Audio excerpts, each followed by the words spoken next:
এক মহিলা ইন্তেকালের পরে পাশের বাড়ি থেকে এক মহিলা এসে তার লাশ ধোয়ানো আরম্ভ করেছে। টয়লেট পরিষ্কার করার পর রানের উপরে হাত লাগিয়েছে, সঙ্গে সঙ্গে হাত গেছে আটকিয়ে। এলাকায় যিনি ইমাম ছিলেন তাকে ডাক দেওয়া হলো, আসেন দেখেন কি অবস্থা হয়ে গেছে। কয়েক ঘন্টা পার হয়ে গেল কিন্তু হাত আমরা ওখান থেকে আর নামাতে পারি না।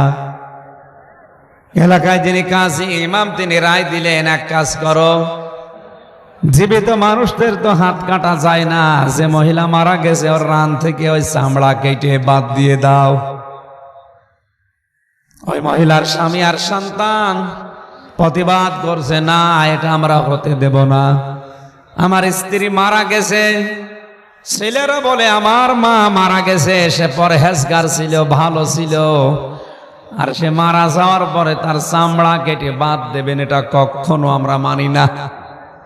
হট্টগোল গন্ডগোল এই হইচই দেখে বড় যিনি কাজী আছেন জেলা শহরে, মনে করেন তাকে নিয়ে আসা হলো। তিনি এসে রায় দিলেন যে মরা মানুষের চামড়া কাটার দরকার নেই। ওর স্বামী আর সন্তানরা যখন নারাজ রাজি না, তখন এই জীবিত মহিলার হাতটা কেটে ওই জায়গা থেকে বাদ দিয়ে দেন। জীবিত মহিলার যে স্বামী এবং সন্তানেরা এরা এবার বেঁকে বসেছে, না এটা হতে দেব না। এরা দুইজনেই বলছে আমার স্ত্রী আমাদের মন মতো, আমাদের মনের মতো স্ত্রী, এরা নেককার মহিলা, কেউ কারো প্রতি কোনো খারাপ ধারণা করছে না। তাহলে হাতটা আটকিয়েছে তাও রানের ওপরে কোন কারণে? কেউ তো ফয়সালা দিতে পারছে না। এদেশের সবচাইতে বড় বিচারপতি যিনি, প্রধান বিচারপতি ওই সময় ইমাম মালিক ছিলেন, তাকে মদিনা থেকে নিয়ে আসা হচ্ছে। খবর দিলেন, হ্যাঁ যাও ব্যবস্থা করো, আমি রায় দেব। প্রধান বিচারপতি চিফ জাস্টিস এসে গেছে। এই মেয়েটাকে সামনে দাঁড় করিয়ে স্বামী দুইজনকে বলছে, আপনারা স্ত্রীর পরে খুশি আছেন কিনা? দুইজনে বলে, হ্যাঁ আমরা দুইজনে আমাদের স্ত্রীদের উপরে খুশি। এখানে যারা ওয়াজ শোনার নামে, তাফসীর শোনার নামে এত কষ্ট করে বসে আছেন, শুধু আওয়াজ শুনে চলে যাচ্ছেন না, এখান থেকে শিক্ষা নিয়ে যান। মেয়েরা দুইজন স্বামী সামনে দাঁড়িয়ে, চিফ জাস্টিসের সামনে দাঁড়িয়ে বলছে, না আমাদের স্ত্রী আমাদের মন মতো, এরা ভালো নেককার, এদের আমরা অন্তত পরিবারে কোনো কিচ্ছু আমাদের চোখে ধরা পড়েনি।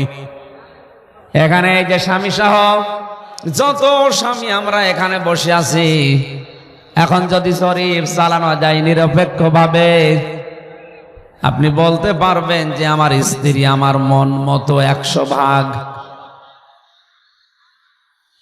না, আওয়াজ তো আসে না, এটা দ্বারা বোঝা যাচ্ছে 100 জনের 100 জনই এখন আমরা বড় উপরে নারাজ। এবার আওয়াজ দিয়েছে। সম্মানিতা মা বোনেরা, নবীজি জানিয়েছেন, কোন স্ত্রী যদি মারা যায়, তার লাশ দেখে যদি স্বামী বলে, জানো আমার স্ত্রী কিন্তু আসলে আমার মন মতো ছিল, আসলেই ভালো ছিল, আল্লাহর নবী বলেন আল্লাহ ওই স্ত্রী লোককে মাফ করে দেবে। দুঃখজনক, আমাদের কপাল খারাপ, এই হাজার হাজার মানুষের ভেতরে একটা মানুষ আমরা বলতে পারলাম না যে আমাদের বউ আমাদের মন মতো। না, খুব জোরে বলার দরকার নেই, আমার খাবার রান্না বন্ধ করে দেবে। সম্মানিতা মা বোনেরা, অনেকেই বিভিন্ন জায়গায় বদনাম করেন যে আমির হামজা আমাদের দেখতে পারে না। না, আমি হাদিসের চোখ লাগিয়ে আর বাস্তবতার দিকে তাকিয়ে দেখছি যে মিলছে না। এই মহিলা এবং যে মহিলার হাত আটকিয়েছে, দুইজনের প্রতি তাদের স্বামী খুশি, এজন্য বলছে না মারা গেছে চামড়া কাটতে দেব না, জীবিত আছে হাত কাটতেও দেব না। ইমাম মালিক আসলেন, দুইজনকে দাঁড় করিয়ে স্বামী এবং সন্তানদেরকে একদিকে, পর্দা দিয়ে স্ত্রী লোকদেরকে আর একদিকে, জিজ্ঞাসা করলেন, হে নারী, তোমার হাত কেন আটকিয়েছে, একটু বিস্তারিত বলো দেখি। মেয়েটা কান্না আরম্ভ করছে। ইমাম মালিক আপনি এদেশের প্রধান বিচারপতি, আপনি যে রায় দিয়ে দেবেন এইটাই ফাইনাল। সত্যি করে বলছি, আমি কিচ্ছু জানি না। আমি তো ভালো মনে করে ওই পাড়া থেকে এসেছিলাম এর লাশ ধোয়াতে। কাপড় তুলে যখন পরিষ্কার পরিচ্ছন্ন করে রানের উপরে হাতটা লাগিয়েছি, অটোমেটিক আমার হাত আটকিয়ে গেছে। আমি কিচ্ছু জানি না, আপনি আমারে মাফ করে দেন। ইমাম মালিক বলে, মহিলা আমার কাছে মাফ চাওয়া দরকার নেই, সত্যি করে বলো। আমার কাছে কিন্তু রাডার আছে কোরআনের হাদিসের। আল্লাহর নবী জানিয়েছেন, মান সালিমাল মুসলিমুনা মিন লিসানিহি ওয়া ইয়াদিহি। ওই লোকটাই মুসলমান যার হাত দ্বারা আর মুখ দ্বারা মুসলমানেরা শান্তি পায়। ঠিক আছে এটা? না না, ঠিক নেই। শব্দের দিকে খেয়াল করে বলবেন, মান সালিমাল মুসলিমুনা মিন লিসানিহি ওয়া ইয়াদিহি। আমি বলেছি ওই লোকটাই মুসলমান যে লোকটার হাতের দ্বারা মুখের দ্বারা মুসলমানরা শান্তি পায়। এখানে মানুষের কথা নেই। মুসলমানরা শান্তি পাওয়া লাগবে আপনার হাতের দ্বারা মুখের দ্বারা, তাহলে আপনি মুসলিম। এখানে হাত বলতে ব্যাখ্যা যারা করে হাদিস, তারা ইয়াদুন মানে শুধু এই হাতের কথা বলেননি, তারা বলেছে ক্ষমতার হাত, প্রভাব প্রতিপত্তির হাত, টাকা পয়সার হাত, ক্ষমতার হাত, আইনের হাত, সর্বোপরি এই হাত হতে পারে। মুখ বলতে শুধু এই মুখ না, অনেক রকমের মুখ দুনিয়ায় আছে। আপনার এই মুখের দ্বারা এমন কোনো কথা যেন বের না হয় যেটা তীরের মতো একজনের অন্তরে লাগে। এই জন্যই তো বৈধ কোনো কাজ করার পরে মানুষের মনে দুঃখ দেওয়া হারাম। হ্যাঁ, অবৈধভাবে দিতে পারেন, অসুবিধা নেই। আমি এখান থেকে যে শিক্ষাগুলো পেয়েছি তাফসিরে, ওইটা তুলে আনার জন্য এই ঘটনাটা নিলাম কয়েক মিনিটে। ভালো করে খেয়াল করেন। ইমাম মালিক বললেন, মেয়ে তোমার হাত আটকানোর কথা না, অবশ্যই তোমার এই হাতের দ্বারা বা মুখের দ্বারা কোনো কষ্ট এই মেয়েটাকে দিয়েছো। সূরা নিসার 112 নম্বর আয়াত তিনি পড়লেন, অমাইয়াকিসিবে খাতিয়াতান আও ইসমান সুম্মা ইয়ারমি বিহি বারিয়ান ফাকাদ হিতামালা বুহতানা ওয়া ইসমান মুবিনা। আল্লাহ পাক বলেন, দুনিয়ায় এমন অনেক মানুষ আছে নিজে অন্যায় কাজগুলো করে, নিজে পাপ করে, আর এই অন্যায়টা যখন সংগঠিত হয়ে যায়, একটা নিরপরাধ নিষ্পাপ ভালো মানুষ জানে না কিছু, এমন মানুষের মাথার উপরে দোষটা চাপিয়ে নিজে ভালো সাজে। ফাকাদ হিতামালা, সে যেন বহন করে নিয়ে বেড়াচ্ছে বুহতানা ওয়া ইসমান মুবিনা। এই দোষটা দেওয়ার কারণে এই লোকটা যেন প্রকাশ্য পাপের বোঝা বহন করছে। হে নারী, এমন কিছু করেছো হয়তো তোমার হাত দিয়ে বা মুখ দিয়ে, যে গুনার কারণে মহান আল্লাহ দুনিয়াতেই তোমাকে ধরে ফেলেছে শাস্তি দেওয়ার জন্য। ধমক দেওয়ার পরেও মেয়েটা সাক্ষী দেয় না, মুখ খোলে না, বলে না আমি কিছু করিনি, আমি কিচ্ছু করিনি, কিছু জানি না, এমনিতে আমার হাত আটকিয়ে গেছে। ইমাম মালিক বললেন, না, কোরআন কোনদিন মিথ্যা হতে পারে না। অবশ্যই তুমি এমন কোন অপরাধ করেছো যেটা বয়ে নিয়ে বেড়াচ্ছ তোমার এই হাতের দ্বারা। ধমক যখন দিয়েছে, মেয়েটা কান্না সুরে বলছে, ইমাম মালিক, হ্যাঁ, এই মেয়েটার যখন লাশ ধোয়ানোর জন্য ময়লা পরিষ্কার করে রানের উপরে হাত দিচ্ছিলাম, হঠাৎ আমার এই মুখ দিয়ে অন্তর দিয়ে আমি একটা ধারণা এই মহিলার উপরে করে ফেলেছিলাম। একদিন দেখি একটা পুরুষকে নিয়ে ঘরের বারান্দা মানে বাড়ির ভেতরে ঢুকতেছে। এখন ওইটা যে কে ছিল আমি জানি না। যে 14 জন পুরুষ মানুষের সাথে মহিলাদের বিবাহ করা হারাম, তার ভেতরে আপন ভাইয়ের ছেলে আছে না নেই? আপন বোনের ছেলে আছে।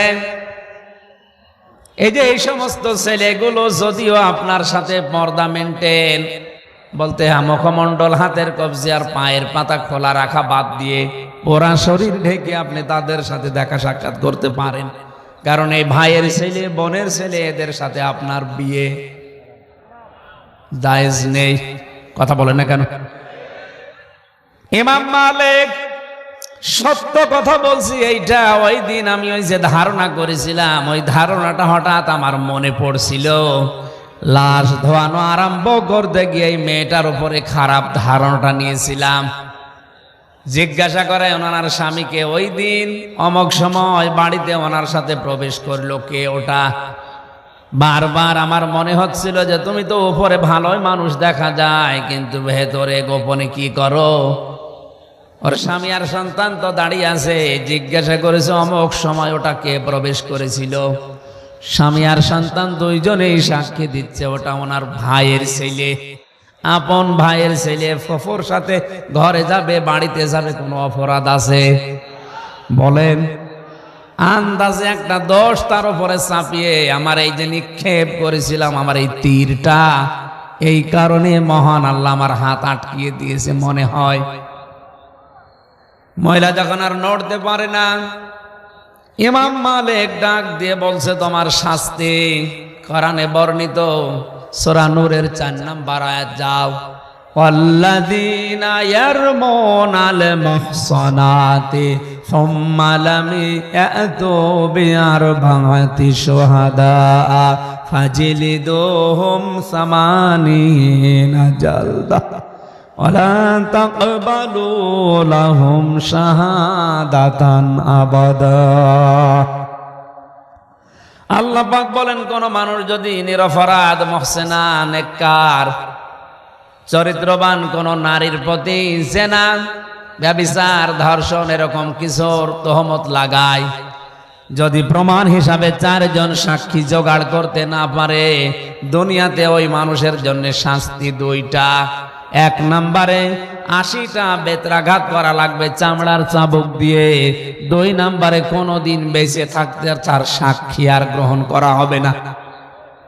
বাংলার মুসলমানের আমি আয়াতটা পড়ে এটাই প্রমাণ করতে চাই। ইমাম মালিক রহমতুল্লাহ আলাইহি ওই দিন এই মহিলার উপরে যে শাস্তি, যে আয়াত দিয়ে যে বিধানটা জারি করেছিলেন, বাংলাদেশের সংসদে যদি সূরা নূরের এই 4 নম্বর আয়াতটা কায়েম থাকতো, যদি পাশ হয়ে থাকতো, জেলখানার 100 জনের 70 জন মানুষ এমনিতেই বের হয়ে যাওয়ার কথা। কারণ অধিকাংশ মানুষকে দেখলাম এই 3টা বছরে, আমার যে বাস্তবতা, আমার যে অভিজ্ঞতা, ধর্ষণ মামলা দিয়েছে পাশের বাড়ির সলিমদ্দিও কিচ্ছু জানে না। ধর্ষণ কি তাও বোঝে না, আন্দাজের আগারাগি আছে, মামলা দিয়েছে নিজের মেয়ে দিয়ে, নাতি দিয়ে। বলেন নাউজুবিল্লাহ। বগুড়ার একটা লোককে পেয়েছিলাম, আর 4.5 বছর আছে। 7 বছরের একটা বাচ্চাকে ধর্ষণের মামলা দিয়ে তাকে টাকা চেয়েছিল, টাকা দেয়নি। এখানে নিজের নাতির বয়সে একটা মেয়েকে তার উপরে চাপিয়ে এই 10টা দিয়ে আজ 4.5 বছর তার ছেলে রেখে দিয়েছে। এদেশে যদি ধর্ষণ মামলা কারো নামে হয়, যে সিস্টেম চলছে, যদি মনে করেন যে ডিএনএ পরীক্ষা করলে হয়ে যাবে, আর পরীক্ষা নিরীক্ষা তো দূরের কথা, এ পরীক্ষা শেষ হয়ে আসতেই লাগবে আপনার 5 বছর। বিনা কারণে থাকবেন। শিয়াল দৌড়াচ্ছে, একজন ডাক দিয়ে বলছে কি দৌড়াও কেন? বলে বনে বাঘ পড়েছে। বাঘ পড়েছে, তোর দরকার অসুবিধা কি? তোরে ধরবে? বাঘ তো হরিণ ধরার জন্য দৌড়িয়ে বেড়ায়। শিয়াল ডাক দিয়ে বলছে, ভাইরা, আমি যে শিয়াল, এইটা ধরার পরে প্রমাণ করতে লাগবে 6 মাস। আজ এমন একটা অবস্থায় আমরা দাঁড়িয়ে আছি বিশ্বের উপরে, অপরাধ না করে জেলখানায় আপনি বছরের পরে বছর পচতে থাকবেন, ওটা প্রমাণ করার জন্য 7 বছর লাগবে যে না আপনি নিরপরাধ। এই জন্য আমরা সংসদে যদি কায়েম থাকতে পারতো, 53 বছর আগে যদি কায়েম হয়ে যেত, সারা বাংলাদেশে এখন 1,10,000-এর মতো বন্দী আছে। 1,00,000 বের হয়েছে, 10,000ও থাকতো না। অধিকাংশ গুলোই দেখতে পাচ্ছে এরকম আন্দাজের মামলায়। ইমাম মালিক ডাক দিয়ে বললেন, জল্লাদ চাবুক লাগাও একটা করে। 79টা হয়ে গেছে, কিন্তু হাত খোলে না। জল্লাদ বলছে, আপনি কি বলেন হুজুর? কোরআন দিয়েই তো বিচার করলেন, আর একটা মাত্র চাবুক বাকি আছে, কিন্তু হাত তো খোলে না। ভুল হয়ে গেল নাকি? ইমাম মালিক ডাক দিয়েছে, জল্লাদ না, আমি যে কোরআনের আয়াত পড়ে বিচার করছি, এ কোরআন আমি 100% বিশ্বাস করি। অতাম্মাত কালিমাতু রাব্বিকা সিদকাও ওয়া আদলা লা মুবাদদিলা লিকালিমাতিহি ওয়া হুয়াস সামিউল আলিম। সূরা আনআমের 115 নম্বর আয়াতে আল্লাহ জানিয়েছেন, হে নবী, আপনাকে যে কালাম দিয়েছি, পুরা কোরআনের সব কয়টা কথা সত্য কথা। কারণ আপনার রবের কালাম সত্য দিয়ে পরিপূর্ণ, এটা ইনসাফ দিয়ে পরিপূর্ণ, ন্যায় বিচার দিয়ে এটা সমৃদ্ধ করা, এবং কোনদিন আপনার রবের কালেমা রদ বদল পরিবর্ধন সম্ভব না। জোরে বলেন সুবহানাল্লাহ। কোরআনে যত কথা আল্লাহ দিয়েছে সব সত্য কথা, এটা ন্যায় বিচার দিয়ে পরিপূর্ণ করা। উনি নিজেই বললেন, সামানিনা জালদা, 80টা বেত্রাঘাত করলে সে পাপের শাস্তি শেষ হয়ে যাবে। 79টা হয়ে গেছে, আর মাত্র একটা বাকি আছে, অথচ এখনো পর্যন্ত হাত খোলে না। দাঁড়াও, তুমি আবার আল্লাহর নাম নিয়ে বিসমিল্লাহির রহমানির রহিম বলে একেবারে বাকি চাবুকটা ছেড়ে দিবা। জাল্লাদ আল্লাহর নাম নিয়ে বিসমিল্লাহির রহমানির রহিম বলার পরে চাবুক মারতে দেরি, হাত চট করে খুলে যেতে দেরি হয়নি। আমি শুধু সুবহানাল্লাহ বলার জন্য না, একজন নিরপরাধ মানুষের উপরে আন্দাজে ধারণা করলে যদি এ পাপের শাস্তি আল্লাহ দুনিয়াতে দিয়ে ফেলে, আমার তো মনে হয় আজ যদি এরকম কোন ব্যবস্থা দেখানো যেত, আমাদের অনেকের জীবনে এই সতর্কবাণী দেখার পরে আমরা একেবারেই ফেরেশতা হয়ে যেতাম।